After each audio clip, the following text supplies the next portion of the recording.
नमस्कार, बड़ी बहस में आपका स्वागत है। मैं हूं आपके साथ अनुराग मुस्कान। दिल्ली विधानसभा चुनावों में बीजेपी के कैंपेन की शुरुआत रामजादों की सरकार वाले विवादित बयान से हुई थी। उस वक्त हिंदुत्व के पैरोकार कभी लव जिहाद तो कभी घर वापसी और कभी ज्यादा बच्चे पैदा करने की जरूरत वाले बयान देते फिरते थे।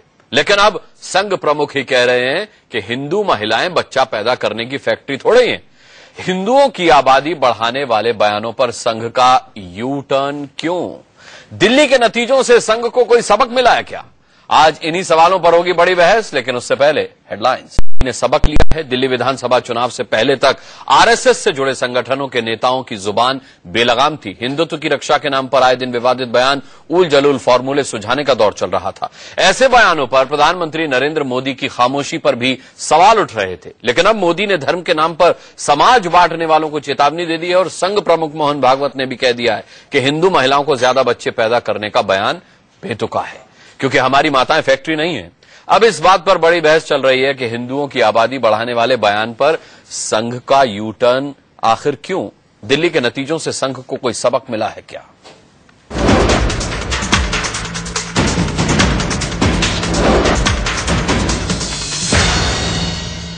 निवेदन करना चाहते हैं कम से कम 4 बच्चे पैदा करो। शेर का बच्चा एक ही नहीं, हमें 4 बच्चे चाहिए। अमेरिका है, हिंदुस्तान लोकसभा चुनाव के बाद से ही हिंदुत्व के नाम पर कुछ भी बोलने का दौर अचानक थम गया है। राष्ट्रीय स्वयंसेवक संघ और उससे जुड़े संगठनों के नेताओं के ऐसे बयानों को नजरअंदाज करते रहे प्रधानमंत्री नरेंद्र मोदी की चुप्पी भी टूटी है। A government will not allow any religious group belonging to the majority or the minority to incite hatred against others overtly or covertly. वैसे मोदी के बयान से ठीक एक दिन पहले आरएसएस प्रमुख मोहन भागवत ने कानपुर में संघ से जुड़े संगठनों के नेताओं की क्लास लगाई, जिसमें उन्होंने साफ साफ कहा, हमारी माताएं फैक्ट्री नहीं है, बच्चा पैदा करना व्यक्तिगत निर्णय होता है। संघ प्रमुख ने किसी नेता का नाम नहीं लिया, लेकिन हिंदुओं को ज्यादा से ज्यादा बच्चे पैदा करने की नसीहत देने वाले साक्षी महाराज जैसे नेताओं के लिए मोहन भागवत का संदेश बिल्कुल साफ था। मैं किसी को बोलने से भला कैसे रोक सकता, लेकिन किसी को भी ऐसी बातें बोलने से पहले सोचना चाहिए। प्रधानमंत्री मोदी और संघ प्रमुख की नसीहतों का हिंदुत्व की राजनीति करने वालों पर कितना असर होगा और कब तक होगा, ये साफ नहीं है, क्योंकि संघ से ही जुड़े विश्व हिंदू परिषद के सबसे बड़े नेता प्रवीण तोगड़िया अब भी हिंदुओं की आबादी बढ़ाने पर ही आमादा हैं। हिंदुओं को सुरक्षा देने के लिए हमारे 6 मुद्दों का एक्शन प्लान है।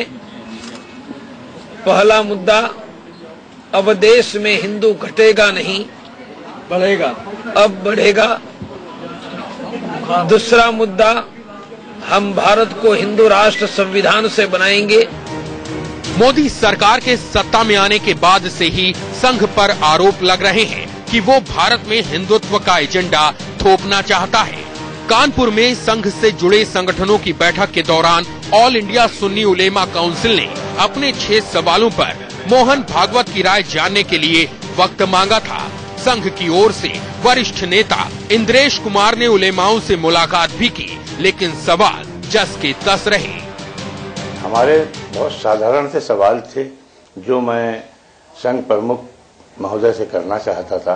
हिंदू राष्ट्र का क्या आपने कोई खाका तैयार किया है कि हिंदू राष्ट्र में यहाँ आबाद अक़लियतों, दीगर मजहब के लोगों के क्या अधिकार होंगे? इन सवालों से वो बहुत ज्यादा विचलित हो गए और नाराजगी का इजहार करने लगे। सियासी हलकों में माना जा रहा है कि दिल्ली में हिंदुत्व कार्ड फेल होने के बाद संघ से जुड़े हिंदूवादी नेताओं के सुर बदले हैं, लेकिन बड़ा सवाल ये है कि क्या अब भड़काऊ बयानों का दौर पूरी तरह थमेगा? सरसंघ चालक श्री मोहन भागवत जी का यह बयान उसी भाव को दर्शा रहा है कि हम अपने निजी जीवन में जो कुछ भी करें वह समाज में सकारात्मक संदेश देने वाला होना चाहिए। Mr Bhagwat should have spoken long back. Why is Mr. Bhagwat has been saying all Indians are Hindus and Hindutva is the India's identity. निवेदन करना चाहते हैं। फिलहाल हिंदुओं के ज्यादा बच्चे पैदा करने के बयानों पर संघ प्रमुख ने अंकुश लगाने की पहल की है और सांप्रदायिक तनाव भड़काने वालों को प्रधानमंत्री मोदी ने सख्त लहजे में चेतावनी दी है, लेकिन घर वापसी, लव जिहाद और राम मंदिर जैसे संवेदनशील मुद्दों पर संघ का मौन सवालों में है। Bureau report, India news. चले इस अहम मुद्दे पर चर्चा शुरू करते हैं और चर्चा में हमारे साथ जो गणमान्य मेहमान जुड़ रहे हैं। आरती मेहरा हमारे साथ हैं, भारतीय जनता पार्टी की लीडर। दिलीप पांडे हमारे साथ हैं, आम आदमी पार्टी के स्पोक्स पर्सन। राजीव रंजन जेडीयू के स्पोक्स पर्सन हमारे साथ मौजूद रहेंगे इस चर्चा के दौरान। यहां स्टूडियो में मेरे साथ आरएसएस के लीडर गिरीश गोयल साहब मौजूद हैं। विनोद बंसल हमारे साथ यहां पर मौजूद हैं, वीएचपी के स्पोक्स पर्सन। साथ ही मौलाना अतहर हुसैन दहलवी अंजुमन मिनहाज रसूल से हमारे साथ यहां मौजूद हैं। गिरीश जी, सबसे पहले आपसे सवाल, इतनी देर से क्यों जागे आप? जब इस तरीके के बयान आ रहे थे कि ये एक हिंदू राष्ट्र है और हिंदुओं को ज्यादा से ज्यादा बच्चे पैदा करने चाहिए, कम से कम 4, तब आप लोग खामोश थे। आज आप लोगों को लगा कि नहीं, माताएं बच्चे पैदा करने की फैक्ट्री नहीं है, देर हो गई थोड़ी। ऐसा है कि संघ की ओर से इस तरह का कोई भी बयान मैंने किसी व्यक्ति के द्वारा सुना नहीं, इसलिए ये जो बातें हैं जागने की, हम तो रोज सवेरे जाग करके और दूसरों को जगाने का काम लगातार करते हैं। नहीं, प्रवीण भाई तोगड़िया जब बोले, जब साक्षी महाराज बोले, मैंने नहीं कहा, संघ ने कहा। आपने खामोश रहकर, खामोशी को समर्थन माना जाता है तो आप मानते होंगे। अगर आपने आवाज नहीं उठाई, सवाल नहीं उठाया, तो इसका मतलब आप समर्थन में हैं। ऐसा है कि हर एक व्यक्ति को भारतीय लोकतंत्र में अपने विचार प्रकट करने का अधिकार है। भारत की जो परिस्थिति उनको दिखाई देती होगी, वो कोरी कल्पना के आधार पर बात नहीं करते होंगे, कोई ना कोई तथ्य उसके पीछे होगा। उन तथ्यों का अध्ययन जरूरी होता है और उसमें से असलियत निकल करके सामने आती है। तो किसी की कोई भी बात है, उसने उस पर तथ्य प्रस्तुत किए, वो तथ्य कितने उपयुक्त हैं ये तो सब लोग जानते हैं, लेकिन उन तथ्यों के द्वारा भविष्य में क्या सामने आने वाला है, इसकी कल्पना उन तथ्यों से जुड़ी हुई अच्छाई और बुराई के आधार पर बनता है। इसलिए जिसने भी जो बात कही, उसने उसके तथ्य प्रस्तुत किए होंगे। इसलिए किसी बात को नकारना तो ठीक नहीं है। किसी बात के भी अच्छे और बुरे दोनों तरह के परिणाम हो सकते हैं, और वो परिणाम जो हैं ठीक आए, इसके लिए काम करने की आवश्यकता है। अच्छा, आपने कहा लोकतंत्र में हर किसी को अपनी बात रखने का अधिकार है, तो मोहन भागवत साहब ने इस हैसियत से केवल अपनी बात रखी है या वाकई में वो कोई संदेश देना चाहते हैं और उसका कोई महत्व है? ऐसा है कि व्यक्तिगत जीवन में और समाज जीवन में क्या होना चाहिए, अभी आज की परिस्थिति में क्या आवश्यकता है और भविष्य में देश की क्या आवश्यकता है, इन सब बातों को देख करके माननीय मोहन भागवत जी ने कोई निर्णय लिया है या कोई बात उन्होंने कही है, तो उसका एक महत्व है। ठीक है। विनोद बंसल साहब ये कह रहे कि मोहन भागवत जी ने कोई निर्णय लिया है तो उसका कुछ महत्व है, लेकिन प्रवीण तोगड़िया को शायद अब भी ये महत्व समझ में नहीं आ रहा। वो आज भी आमादा है हिंदुओं की जनसंख्या बढ़ाने पर। देखिए, बात को जरा सही परिप्रेक्ष्य में समझने की आवश्यकता है। मोहन भागवत साहब की या प्रवीण तोगड़िया की? दोनों की। अच्छा। दोनों की बात में अपने बहुत बड़ा दम है, आपको समझना पड़ेगा कि ये आखिरकार आज अचानक 4 बच्चों वाली बात क्यों आई। ये सब हिंदू समाज के चिंतकों की और साधु महात्माओं की एक चिंता है कि आखिरकार जो भारत की जो जनसंख्या असंतुलन है वो तेज गति के साथ अब बह रहा है अलग अलग डायरेक्शन में। अभी अभी जो आंकड़े आए हैं 2011 की, हिंदू चिंतकों से आरएसएस को अलग मानते हैं क्या आप? आगे बढ़ने से पहले बताते चलिए। मैं उसी की बात कर रहा हूँ, उन्हीं की बात कर रहा हूँ। मैं आरएसएस को मैं अलग थोड़ी कह रहा हूँ। भाई वो हिंदू चिंतन का मुख्य बिंदु वो है, मुख्य केंद्र वो है। लेकिन गिरीश भाई ने तो कहा कि हमारी आरएसएस की तरफ से ऐसा कुछ कभी नहीं कहा गया। नहीं, कभी नहीं कहा गया, तो इसका मतलब ये नहीं कहा, ये मना किया गया। मेरी बात को पूरा तो सुनो। मैं क्या कह रहा हूँ आपको 4 बच्चे पैदा करना चाहिए, 10 बच्चे पैदा करना चाहिए, 1 बच्चा पैदा करना चाहिए, 2 करना चाहिए, विषय ये नहीं है। विषय ये है कि आखिरकार एक समुदाय विशेष की जनसंख्या द्रुत गति से बढ़ रही है और हिंदू समुदाय की जनसंख्या कम हो रही है। ये तथ्य और आंकड़े इस बात को कह रहे हैं। ये समाज की चिंता है, उस चिंता को ही इंगित करने के लिए उन्होंने कहा कि समान नागरिक संहिता लागू होनी चाहिए। ये भी संघ ने कहा है कि नहीं कहा, उस बात को भी तो आपको ध्यान रखना पड़ेगा ना जी। संघ ने ये भी कहा है कि भाई आखिरकार जो कानून भारत सरकार ने बनाए हैं या जो संविधान जो निर्मित है हमारा, वो सबके लिए बराबर है। आखिरकार अगर फैमिली ये समझाते हैं साहब को, ये समझाते यही तो समझा रहे हैं। कंपटीशन में उतारा। अरे भाई नहीं, कंपटीशन क्या है आप मुझे बताइए कि जब असंतुलन पैदा होगा तो सर उस असंतुलन को असंतुलन को रोकने के लिए इन्हें ज्ञान दीजिए ना, इन्हें समझाइए कि भाई आप क्या कर रहे हैं। भाई नहीं समझ रहे तभी तो ये बात, आप भी ना समझ हो जाएंगे। अरे भाई ना समझ, अगर वो नहीं समझ रहे तो आप भी 4-4 बच्चे पैदा करके 10 बच्चे पैदा करके ना समझ हो जाएंगे। सुनिए मेरी बात को, ऐसा नहीं है, उसमें कोई गलत जस्टिफाई कीजिए ना, उस चिंतन को जस्टिफाई कीजिए। मैं बता रहा हूँ आपको, देखिए ऋग्वेद के अंदर एक मंत्र आया है, इसमें कहा गया है कि प्रत्येक व्यक्ति को 10 बच्चे तक पैदा करने की वो छूट दिया है उसमें। अब प्रश्न ये नहीं है कि हर एक 10 पैदा करेगा या कोई 10 से ज्यादा नहीं करेगा या उससे कम नहीं करेगा। प्रश्न ये है कि देखिए जनसंख्या के संतुलन को दूर करने के लिए राष्ट्रवादी शक्ति भारत के अंदर प्रबल रहे, इसके लिए डेमोग्राफिक प्रोफाइल बराबर रखना पड़ेगा। क्योंकि देखिए चिंतन उनका क्या था कि पाकिस्तान, बांग्लादेश और जम्मू कश्मीर के अंदर जो हमारे साथ घटा वो दोबारा हमें नहीं देखना पड़े, इसलिए जनसंख्या संतुलन को दूर करने के लिए या तो समान नागरिक संहिता लागू करके सबके लिए एक समान कानून होना चाहिए कि 2 करने हैं तो 2 करने हैं, 3 करने हैं 3 करने हैं। जबरदस्ती ये नहीं कि एक तरफ धरना दीजिए ना केजरीवाल साहब की तरह, सरकार से गुहार लगाइए। आप उल्टी नसीहत हिंदू परिवारों को दे रहे कि 4-4, 6-6 बच्चे पैदा करें। उल्टी नहीं है, उल्टी नहीं है जी, उल्टी नहीं है। अच्छा सीधी है, बिल्कुल सीधी नसीहत है, बिल्कुल सीधी है। देख रहे हैं आप सुन रहे हैं ना, ये सीधी नसीहत कह रहे हैं। देखिए मैं किसे सीधी नसीहत मानूं, जो मोहन भागवत ने कहा है उसको या ये जो कह रहे हैं उसको? लेकिन सरसंघ चालक जी के स्टेटमेंट को आप गलत ले रहे हैं। अच्छा मैं सही भी लूं, मैं सही समझूंगा। मैं 1 घंटा इसीलिए तो आप गणमान्यों के साथ बैठा हूं कि मैं सबकी बातों को सही तरीके से समझ सकूं और समझा सकूं। महिलाओं की रक्षा के लिए ये आवश्यक है कि उनको सिर्फ प्रजनन की फैक्ट्री न समझा जाए। ये उन्होंने ये नहीं कहा कि सिर्फ हिंदू समाज के लिए कहा है कि मुसलमान के लिए कहा है, ये देश के प्रत्येक नारी के लिए, नारी स्वाभिमान के प्रति, नारी को सम्मान के प्रति उन्होंने कहा इस बात को कि इस तरह से उसको हल्के में न लिया जाए। लेकिन हाँ, राष्ट्रवादी सोच के लोग हों देश के अंदर। मौलाना अतर हुसैन देहलवी साहब, यानी आपकी सोच राष्ट्रवादी नहीं है? नहीं, देखिए राष्ट्रवादी सोच ये कहती है कि जनसंख्या संतुलन बनाए रखने के लिए अब 4-4 बच्चे हिंदू महिलाओं को पैदा करने होंगे। राष्ट्रवाद की ये परिभाषा नहीं है, कोई ग्रीनलैंड नहीं है कि आप एक बच्चा पैदा करेंगे तो आपकी राष्ट्रीयता में कोई एक इजाफा हो जाएगा। ये भारत है। देखिए जिस चीज को दिखा के मैं समझता हूँ कि मुसलमानों को नहीं बल्कि हिंदुओं को भयभीत करने की कोशिश है। शायद यहाँ बंसल साहब ज्ञानी आदमी, उनको मालूम होगा कि जिस जनसंख्या की वृद्धि की आप बात कर रहे हैं वहाँ सिक्किम और जो ट्राइबल एरियाज हैं मध्य प्रदेश और दूसरे जहाँ मुसलमान नहीं है उनकी 5 से 25 नहीं 75 तक पहुंच जाती है। हमारा कहना यह है कि हर चीज के परिप्रेक्ष्य में आप धर्म नहीं बल्कि ये देखिए कि ये सब कुछ हो क्यों रहा है। अरे जिस जगह पर फैमिली प्लानिंग के बारे में बताना तो बहुत दूर, जहां लाइट और दूसरी सुविधाएं मौजूद नहीं हैं, जहां हालत इतनी ज्यादा खराब है, जो सच्चर ने भी कहा था जैसे पूरा हंगामा आराई हो चुकी थी। हमारा कहना यह है कि यकीनी तौर से कोई भी धर्म, कोई भी सभ्य समाज वो ऐसी आबादी में इजाफा नहीं चाहता जहां पर उनको आप बुनियादी सहूलतें नहीं दे सकते।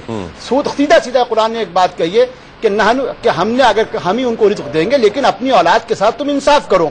अगर मुझको मालूम है कि मैं अपने 2 बच्चों के साथ इंसाफ कर सकता हूं तो मैं उन्हीं के साथ इंसाफ करूंगा, उनको आधे नेकर पे सड़क पे भीख मांगने के लिए नहीं छोड़ूंगा। आप मेरी बात सुन लीजिए, मैंने आपको इंटरवेट नहीं किया। मुसलमानों की जनसंख्या पे आपको जो है, आप मुझको नहीं लगता कि संघ को अपने राष्ट्र प्रमाण देने के लिए जो मुसलमानों की इस आबादी पर चर्चा करनी पड़ेगी।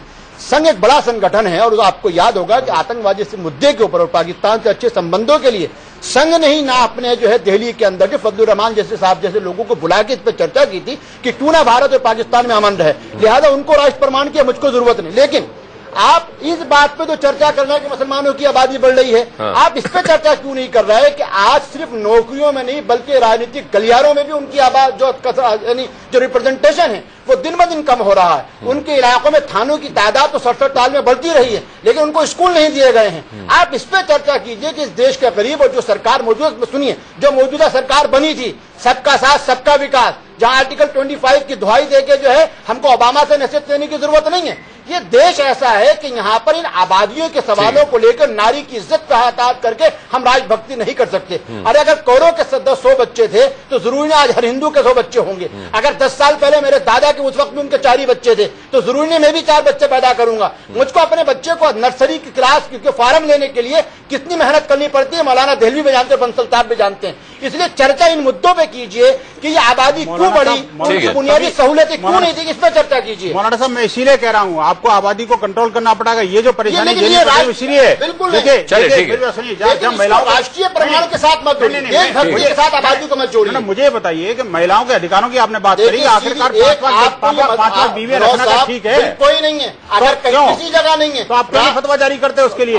और दूसरी बात मुझे बताइए, महिलाओं की जो अरे भाई मुझे बताइए, अरे भाई फतवा क्यों देते हैं? क्यों नहीं? आप देखिए, जब कोई आतंकवादी मारा जाता है तब लोग आंसू बहाते हैं। अरे भाई क्या बात है, अभी की लाश को हमने दफनाने नहीं दिया। बंसल साहब, बंसल साहब, बंसल साहब, मुझे डर इस बात का है कि आज आप इनसे मुकाबला करने के लिए जनसंख्या संतुलन का हवाला देकर के 4 बच्चे पैदा करने की सलाह दे रहे हैं, कल को आप हिंदुओं को 4 बीवियां रखने की। बंसल साहब, मुझे डर इस बात का है कि आज आप इनसे मुकाबला करने के लिए जनसंख्या संतुलन का हवाला देकर के 4 बच्चे पैदा करने की सलाह दे रहे हैं, कल को आप हिंदुओं को 4 बीवियां रखने की नसीहत न देने। मैं ये सलाह नहीं, मुझे डर लग रहा है। मैं ये बात कह रहा हूं कि क्या मौलाना दहलवी इस बात से वाकिफ होंगे कि आगे से कोई भी मुसलमान 2 से ज्यादा बच्चा पैदा नहीं करेगा, हिंदुओं को भी नहीं करना चाहिए? आखिरकार क्यों? आखिर मुझे बताइए, आबादी आप मुझे बताइए, देखिए मुसलमान आबादी, अनुराग जी, जिस देश में आप अभिव्यक्ति की आजादी के नाम पर आर्टिकल 376 तो फिर इनसे बच्चा पैदा करने की आजादी क्यों छीन रहे हैं? को आजादी की बात कर रहे हैं, वहां पर आप अभिव्यक्ति को कहेंगे कि 2 ही। चलिए ठीक है, आरती मेहरा भी हमारे साथ है भाई, एक महिला भी हमारे साथ है। गिरीश जी आऊंगा आपके पास, गिरीश जी आऊंगा आपके पास, एक बार आरती मेहरा के पास मैं जाता हूं। आरती जी, क्या समझा जाए? संघ ने, मोहन भागवत साहब ने अपना बयान बताया कि भाई माताएं हमारी जो है वो फैक्ट्री नहीं बच्चे पैदा करने की। दिल्ली चुनाव के बाद ये सबक मिला, क्योंकि अब तक संघ खामोश था इस मामले पर।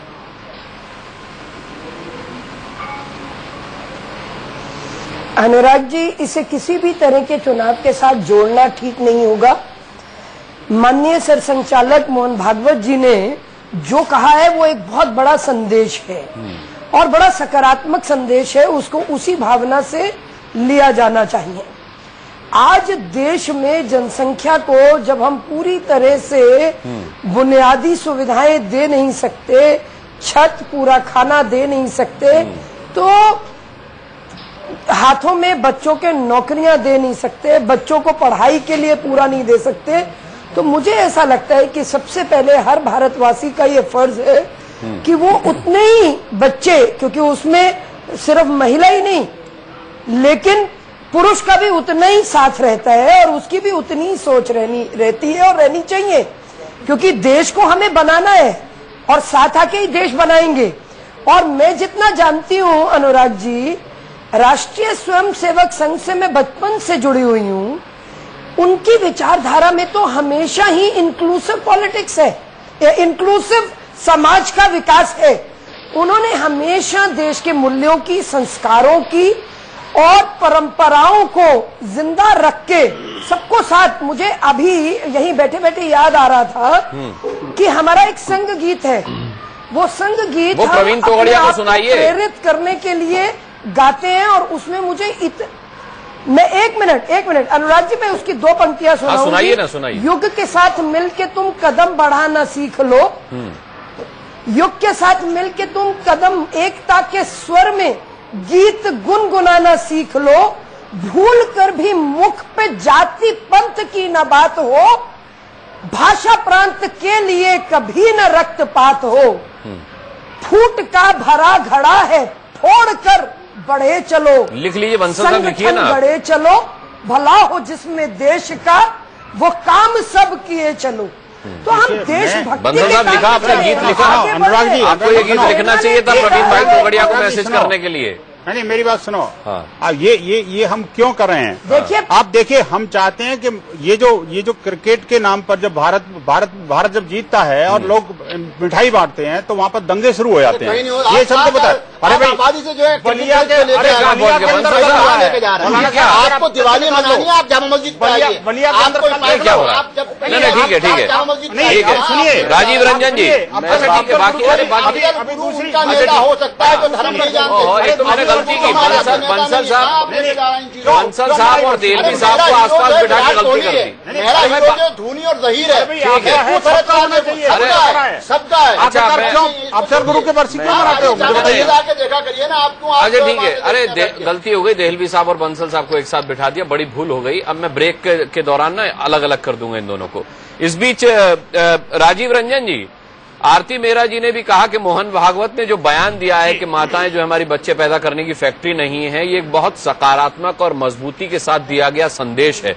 अगर ये सकारात्मक है, अगर ये मजबूत संदेश है, तो वो क्या था जो साक्षी महाराज ने कहा, वो क्या था जो प्रवीण तोगड़िया आज तक कह रहे हैं?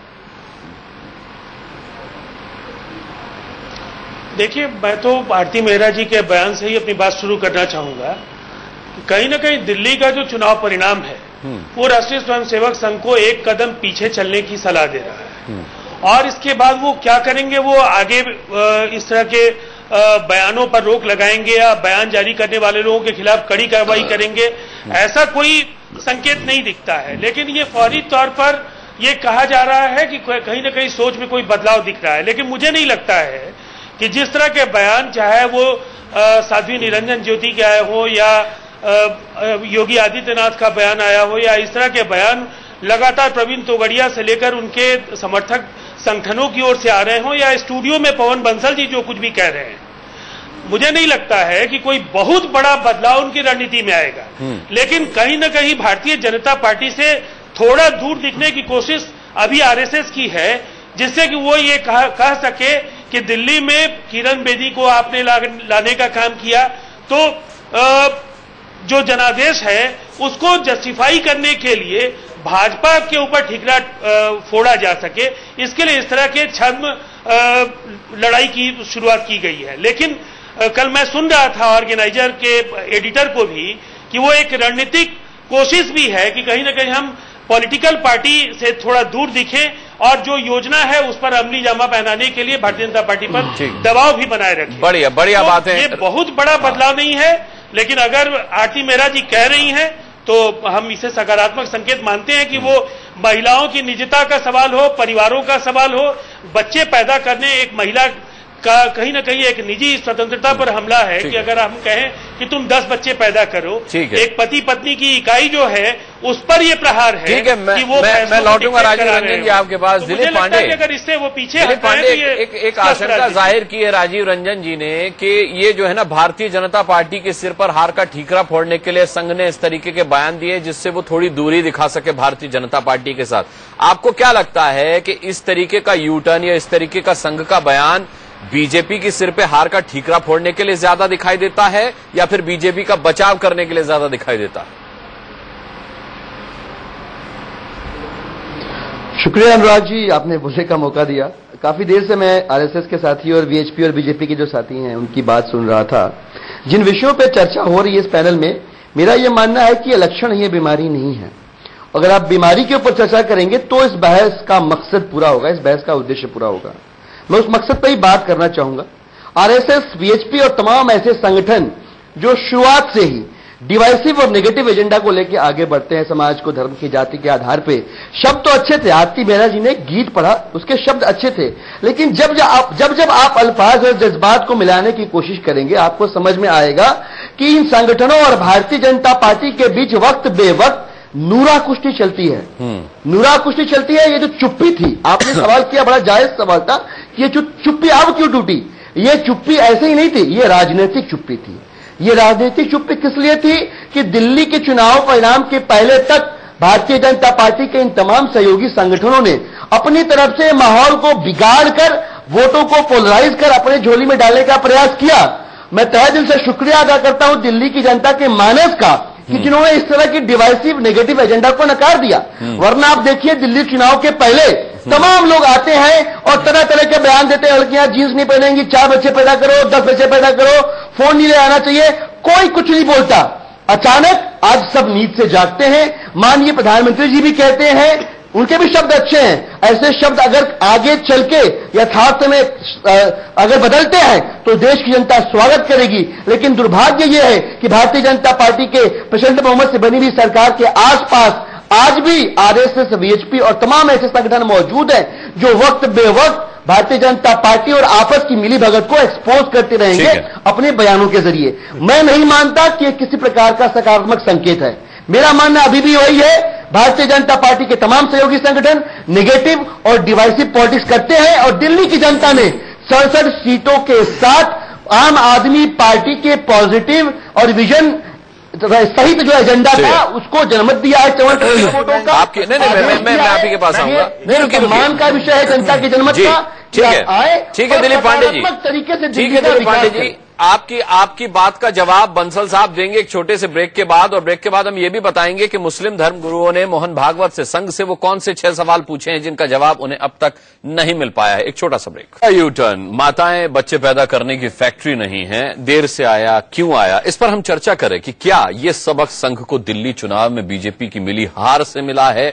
इससे पहले आम आदमी पार्टी के प्रवक्ता कुछ कह रहे थे जिस पर बंसल साहब जवाब देना चाहते। बंसल साहब, आपका जवाब मैं लूंगा और गिरीश भाई से भी मैं सवाल करूंगा, लेकिन उससे पहले हम ये देख लेते हैं कि ऑल इंडिया सुन्नी उलेमा काउंसिल ने वो कौन से 6 सवाल थे जो मोहन भागवत साहब से पूछे। क्या संघ मुल्क को हिंदू राष्ट्र मानता है? हिंदू राष्ट्र बनाने के लिए क्या कोई खाका तैयार है? हिंदू राष्ट्र हिंदुओं के मजहबी ग्रंथों के मुताबिक होगा या संघ ने कोई नया फलसफा तैयार किया है? घर वापसी पर संघ क्या चाहता है? इसके अलावा संघ मुसलमानों से किस तरह का राष्ट्र प्रेम चाहता है? बड़े अहम सवाल हैं। संघ इस्लाम को किस नजरिए से देखता है? ये 6 सवाल थे गिरीश गोयल साहब, जिसका मोहन भागवत साहब ने जवाब दिया नहीं। मेरा ख्याल है कन्नी काट के वो निकल गए, इसका जवाब उन्होंने दिया नहीं। क्या आप इस पर कुछ कहना चाहेंगे?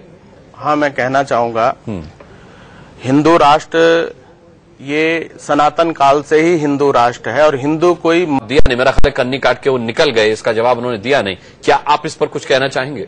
हाँ, मैं कहना चाहूंगा, हिंदू राष्ट्र ये सनातन काल से ही हिंदू राष्ट्र है और हिंदू कोई मजहब का नाम नहीं है। राष्ट्रीय स्वयंसेवक संघ कोई मजहबी संगठन नहीं है और राष्ट्रीय स्वयंसेवक संघ से जुड़ने के कारण से कोई शिर्क नहीं होता है। एक बात मैं कहना चाहूंगा। दूसरा, जो आबादी मुस्लिम्स के बीच में बढ़ रही है वो नाइल्मी के कारण से बढ़ रही है। इस्लाम भी जो है अधिक बच्चे जनने की एक प्रक्रिया है वहां पर कि भाई 3 साल तक बच्चा दूध पीता है और जब तक बच्चा दूध पीता है तब तक वो दूसरा बच्चा गोद में नहीं आना चाहिए उस बीबी से। आप सवाल पर सवाल उठा रहे हैं, मैंने सवाल का जवाब मांगा था आपसे। हाँ, एक ये मैंने आपको ध्यान में कराया कि ये जो है, ठीक है, पहले से ही पुरातन काल से ही हमारा राष्ट्र हिंदू राष्ट्र है और हिंदू कोई मजहब नहीं है। ये सब लोग मेरा कहना है कि मुसलमान भी मुस्लिम भी जब हज करने के लिए जाता है तो वहाँ वो हिंदवी मुस्लिम कहलाता है, यानी हिंदी शब्द वहाँ पर उनके साथ में हर एक के साथ लगाया जाता है। तो क्या करें बताइए? और मेरा तो ये कहना है कि चाहे पाकिस्तान हमसे अलग हो गया है, वो भी एक तरीके से हमारे ही राष्ट्र का अंग है। देश अलग हो गया लेकिन राष्ट्र वो अभी भी हिंदू ही है। इसी तरह से बांग्लादेश भी अगर भारत से अलग बन करके एक देश बन गया लेकिन राष्ट्र वो हिंदू राष्ट्र का ही हिस्सा है। राष्ट्र जो है संस्कृति, सभ्यता और जीवन मूल्य, तहजीब के आधार पर आगे बढ़ती हैं। इसलिए ये जो बात कही जा रही है कि ये हिंदू राष्ट्र है, इसको हिंदू राष्ट्र बनाने की क्या क्या, हाँ, हिंदू राष्ट्र क्यों बनाना चाहते हैं हम ये बताना चाहते हैं कि हमारे 2 बिंदु और हैं। प्राणियों में सद्भावना हो और विश्व का कल्याण हो। ये तब तक नहीं हो पाएगा हमारे ध्येय वाक्यों में, प्राणियों में सद्भावना हो, विश्व का कल्याण हो, ये तब तक नहीं हो पाएगा जब तक पूरा का पूरा राष्ट्र एक नहीं होगा। नहीं, लेकिन और कहीं ना कहीं मेरा कहना है कि मोहन भागवत जी या इंद्रेश जी ने अगर सुन्नी मौलानाओं के जवाब नहीं दिए तो वो इस कारण नहीं दिए होंगे कि वो भी एक फिरका बन गए।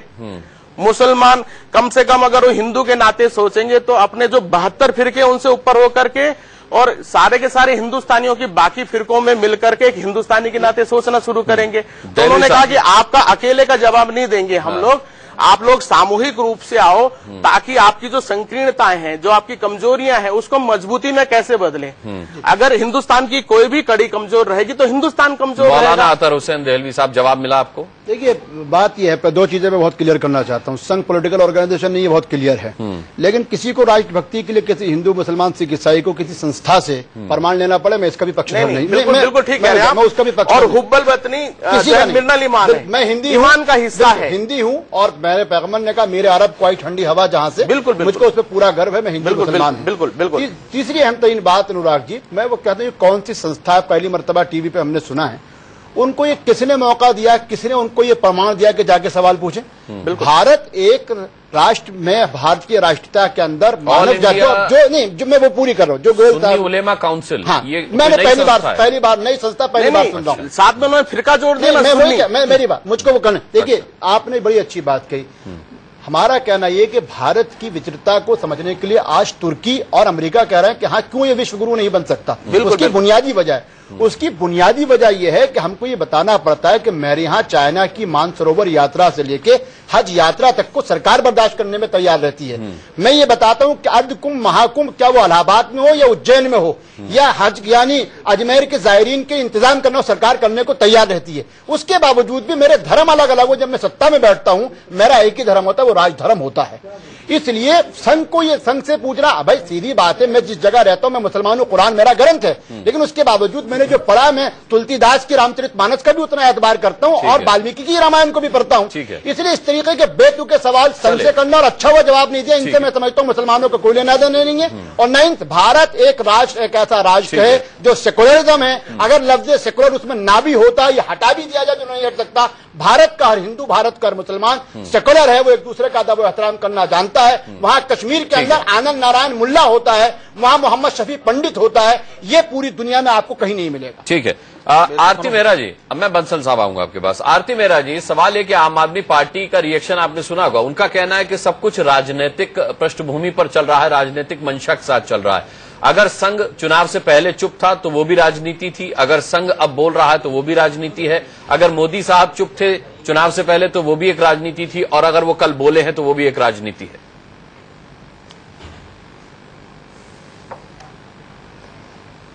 दिलीप जी को सूट करता है ये कहना, अनुराग जी अभी अभी इनकी भारी बहुमत से जीत हुई है, लेकिन सच्चाई ये है कि जहां तक आरएसएस का सवाल है, आरएसएस तो वो संस्था है जिसकी कोर विचारधारा में कि सच एक ही है। और जो अभी हिंदुइज्म की बात हुई, हिंदुइज्म तो कोई धर्म ही नहीं है, it's a way of life, और सच एक है। हर संत से अलग अलग नामों से, तो वही तो सवाल उठ रहा है, ये सच संघ को इतनी देर बाद क्यों दिखाई दिया? साध्वी निरंजन ज्योति पर सच क्यों नहीं संघ ने कहा? क्यों नहीं योगी आदित्यनाथ पर संघ कुछ बोला?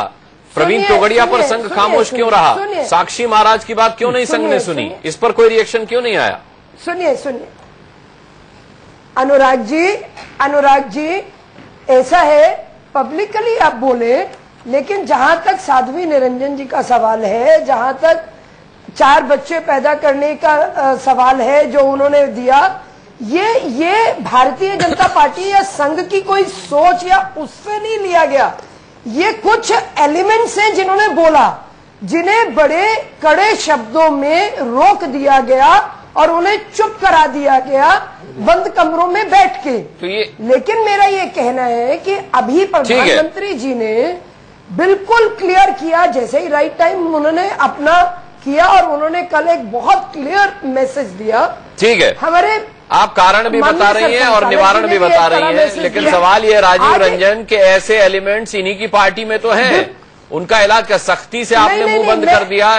वो सख्ती किसी को दिखाई नहीं दी, वो बयान सबने सुने। आरती जी से पूछना चाहता हूँ कि आरती जी, सांगठनिक अनुशासन का सवाल अगर है तो जिन लोगों ने पार्टी लाइन से बाहर जाकर के देश के माहौल को बिगाड़ने की कोशिश की, मतदाताओं के ध्रुवीकरण की कोशिश की, जनता को गलत सब बयानों के जरिए बरगलाने की कोशिश की, उनमें कोई एक उदाहरण आप दीजिए जिनके खिलाफ आपकी पार्टी ने कार्रवाई की या आरएसएस की ओर से कोई ठोस प्रतिक्रिया आई हो आरएसएस के नेताओं या आरएसएस से जुड़े उनके समर्थक संगठनों के नेताओं के जो विस्फोटक बयान आए, उन बयानों पर आरएसएस की कोई नसीहत या प्रतिक्रिया आई। मैं समझता हूं, देखिए ये सोची समझी रणनीति का हिस्सा था। लव जिहाद में उत्तर प्रदेश में आपकी लुटिया उपचुनाव में, फिर एक कोशिश आपने दिल्ली में की, लेकिन जब आपको फायदा नहीं मिला इन बयानों का तो फिर एक कदम पीछे हटने का फैसला आरएसएस ने लिया। तो मुझे लगता है ये सोची समझी रणनीति है। अगर देश के मूलभूत सवालों को लेकर आपको जनादेश मिला है तो उस दिशा में ईमानदार कोशिश कीजिए।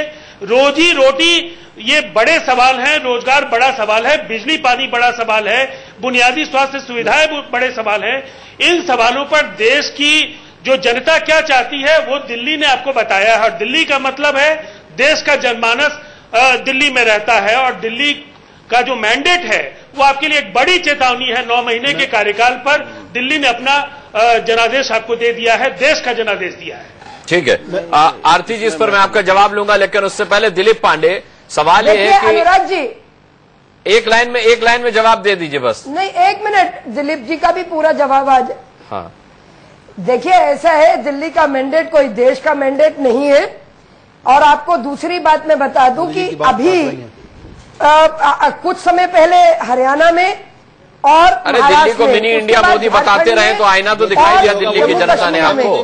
दिलीप पांडे, चलिए ठीक है, आरती जी लौटूंगा आपके पास। दिलीप पांडे सबसे नहीं, मैं आऊंगा ना आपके पास। बात नहीं है उसमें, नहीं, मेरे को सभी को मौका देना है। समीक्षा कर रहे हैं दिलीप पांडे जी, मैं आपसे जानना चाहूंगा कि ठीक है, ज्यादा बच्चे पैदा करने के मामले पर संघ ने आज अपनी चुप्पी तोड़ी है, लेकिन लव जिहाद के मामले पर संघ खामोश रहा, घर वापसी के मुद्दे पर संघ खामोश रहा, इसके अलावा राम मंदिर के मुद्दे पर संघ खामोश रहा।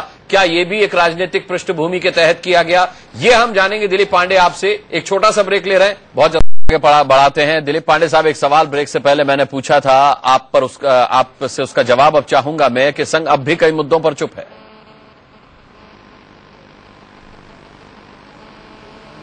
मैंने बताया कि ये अगर आप सिम्टम्स को ठीक करने की कोशिश करेंगे तो बीमारी ठीक नहीं होगी, तने काटने से कुछ नहीं होने वाला।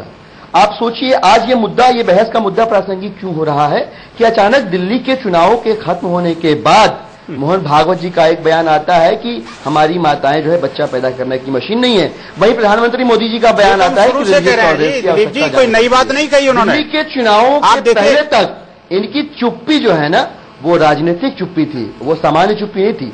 अगर आप उसको ठीक से पढ़े तो आपको समझ में आएगा। दिल्ली की हार के बाद ये लगा है कि अब जनता डिवाइस तक इनकी चुप्पी जो है ना, वो राजनीतिक चुप्पी थी, वो सामान्य चुप्पी नहीं थी। अगर आप उसको ठीक से पढ़े तो आपको समझ में आएगा। दिल्ली की हार के बाद ये लगा है कि अब जनता डिवाइसिव और नेगेटिव पॉलिटिक्स को एक्सेप्ट नहीं कर रही है, तब मजबूरी में इन लोगों को अपनी इसीलिए आपने अपना रास्ता बदला ना। और ये जो दिख रहा है आपको, ये सिर्फ दिखावा मात्र है, पॉलिटिक्स तो सोल्यूशन ओरिएंटेड कॉन्वर्सेशन नहीं करने वाले। मोदी जी के जीतने के बाद ही बदल गया था। ऐसा होता अनुराग जी, तो ये डिलीवरेबल की बात करते हैं, एक-एक करके मसाइल की बात करते हैं, ये मुद्दों की बात करते हैं, ये मुद्दों की बात अभी भी नहीं कर रहे हैं। एक बड़ा मुद्दा मिला हुआ है उनकी क्लैरिटी से और उनके एक पूरे संदेश से, एक जो क्लैरिटी हुई है पूरे चुनाव के दौरान पॉलिटिक्स की तो पूरी की पूरी पोल कर गई, मुद्दे पे बात करती रही है। पूरे दिन भर वाईफाई देने वाले थे, आधा घंटा कर दिया। केजरीवाल मफलर पहनता है, अरविंद केजरीवाल खांसता है, अरविंद केजरीवाल चोर है। आपके पहले राम यादव साहब ने जो बात कही, उसकी स्क्रिप्ट किसने लिखी थी फिर? अनुराग जी, मैं सब लोग बोलेंगे तो मैं नहीं बोल पाऊंगा, आप लोग आपस में बात कर रहे हैं। एक मिनट। उसी दिन इनके विधायक जी ने ये कहा था कि हम बटला हाउस एनकाउंटर की जांच कराएंगे। आखिरकार क्या इंस्पेक्टर मोहनचंद शर्मा के स्वागत के बाद बटला हाउस क्या पहुंच गया? अरे इन्होंने इलेक्शन की बात करी ना, उन्होंने इलेक्शन की बात बाहर आ गया। दिलीप पांडे के उस सवाल का जवाब दीजिए कि आरती जी रुक जाइए, ऐसे बात समझ में नहीं आएगी किसी की। बंसल साहब, अगर आपको जवाब देना ही है तो दिलीप पांडे के उस सवाल पर ये करा था कि आखिरकार ये जिस चुनाव की बात कर रहे थे, चुनाव तक चुप थे, बाकी बाद में चालू हो गए। डिस्ट्रक्टिव पॉलिटिक्स का नाम दिया इसने। हाँ, मैं कहता हूँ जिस दिन चुनाव का रिजल्ट आया था उसी दिन इनके विधायक जी ने ये कहा था कि हम बटला हाउस एनकाउंटर की जांच कराएंगे। क्या इंस्पेक्टर मोहनचंद शर्मा की शहादत पर इनको प्रश्न चिन्ह है अभी भी? ये जो केजरीवाल जी ने बोला था पहले भी, इलेक्शन से पहले भी, आप अपने ऊपर उठाए सवाल का जवाब दीजिए ना। सवाल के बदले सवाल क्यों उठा रहे हैं? गिरीश जोयाल जी, गिरीश जोयाल जी, संघ के जो सवाल, संघ पर सवाल की बात कर रहा हूँ। हाँ, वही मैं आ रहा हूँ। हाँ, ठीक है, गिरीश जोयाल, संघ के निर्णय बैठे भाई, और संघ की तरफ से सब मत बोलिए। गिरीश जोयाल यहाँ बैठे हुए हैं, फंसे हुए अभी निकल नहीं पाए वहां। गिरीश जोयाल यहाँ बैठे हुए हैं।